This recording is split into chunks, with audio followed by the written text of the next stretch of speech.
Bapak, Ibu pensiunan, akhirnya teka-teki yang selama ini membuat banyak orang bertanya-tanya mulai terjawab. Siapa sebenarnya yang berhak menerima rapel dan ekstra tunjangan? Bagaimana pemerintah memverifikasi datanya? Dan mengapa tidak semua pensiunan langsung masuk daftar penerima? Di video ini, kita kupas tuntas prosesnya dari dalam, pelan-pelan, agar Bapak Ibu benar-benar paham haknya. Baik Bapak Ibu, sekarang mari kita mulai pembahasan yang paling ditunggu-tunggu sejak tadi. Setelah pemerintah merilis pengumuman resmi mengenai siapa saja pensiunan yang berhak menerima rapel dan ekstra tunjangan, akhirnya kita bisa memahami bagaimana proses verifikasi ini dilakukan dan apa saja dasar pemerintah dalam menentukan daftar final penerimanya. Informasi seperti ini jarang dijelaskan secara rinci, apalagi dengan bahasa yang mudah dipahami. Karena itu, di video ini saya akan menguraikannya secara perlahan, dari sudut pandang administrasi, keuangan negara, hingga dampaknya bagi masing-masing kategori pensiunan. Langkah pertama yang dilakukan pemerintah sebelum menetapkan daftar penerima adalah melakukan pemadanan data lintas lembaga.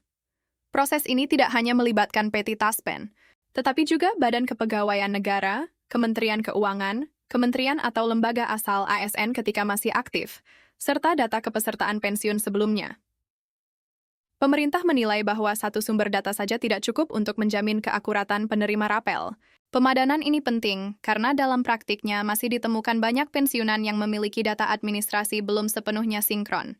Contohnya, data golongan terakhir yang belum diperbarui, angka kredit jabatan fungsional yang belum masuk sistem, status janda atau duda yang berubah, hingga perbedaan catatan antara instansi pusat dan daerah. Jika kondisi seperti ini dibiarkan, hak rapel bisa tertunda atau bahkan salah hitung.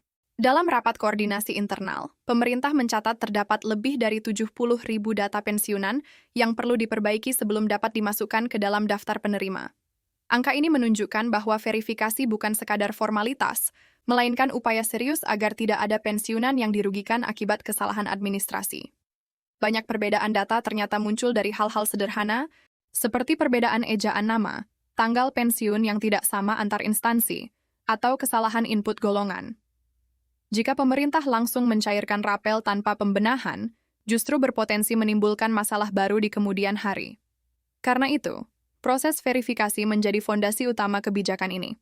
Setelah data dipastikan bersih dan sinkron, pemerintah mulai menyusun kategori penerima. Kategori pertama adalah pensiunan ASN yang golongan terakhir dan masa kerjanya tercatat lengkap. Kelompok ini disebut sebagai penerima otomatis karena haknya sudah jelas dan tidak memiliki kendala administrasi. Golongan I dan TWI menjadi prioritas utama karena jumlahnya besar dan secara ekonomi lebih rentan. Kategori kedua adalah pensiunan janda atau duda. Selama ini kelompok ini sering mengalami hambatan administratif akibat perubahan status keluarga. Namun pada kebijakan kali ini, pemerintah memberikan perlakuan khusus. Selama status pensiun masih aktif dan tercatat di Taspen, janda atau duda pensiunan otomatis masuk daftar penerima tanpa perlu mengurus dokumen tambahan. Ini merupakan terobosan penting dibanding kebijakan sebelumnya. Kategori ketiga adalah pensiunan karena sakit atau kecelakaan kerja. Pemerintah menempatkan kelompok ini sebagai prioritas karena beban biaya kesehatan yang cenderung lebih tinggi.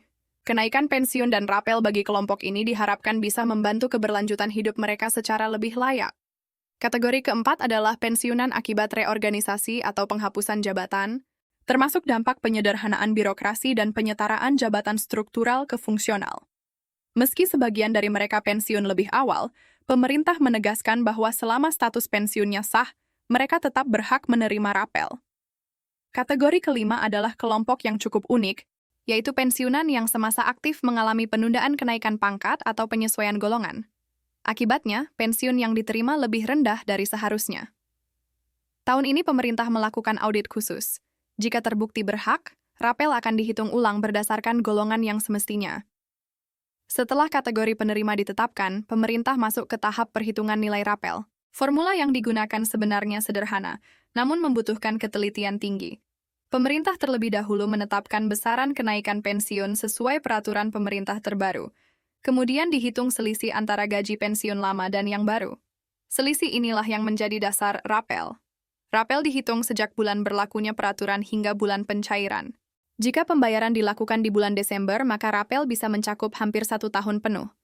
Untuk kategori prioritas tertentu, terdapat pembahasan internal mengenai kemungkinan rapel penuh 12 bulan. Meskipun keputusan final tetap menunggu pengumuman resmi, selain rapel, pemerintah juga memasukkan ekstra tunjangan dalam paket pembayaran. Tunjangan ini mencakup penyesuaian tunjangan keluarga, tunjangan jabatan tertentu, dan komponen lain yang sebelumnya belum sepenuhnya terakomodasi.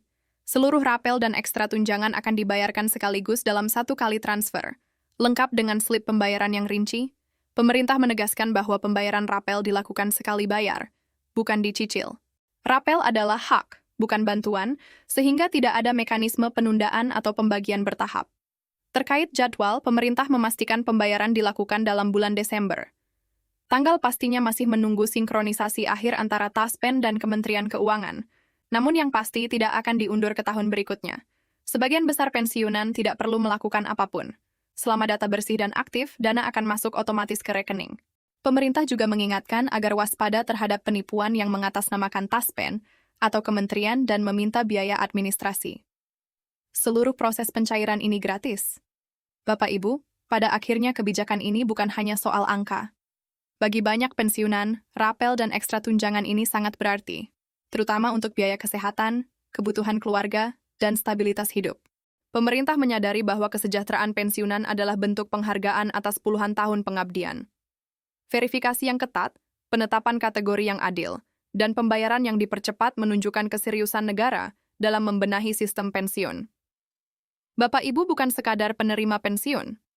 Bapak Ibu adalah bagian dari fondasi bangsa, dan negara berkewajiban memastikan hak itu benar-benar sampai.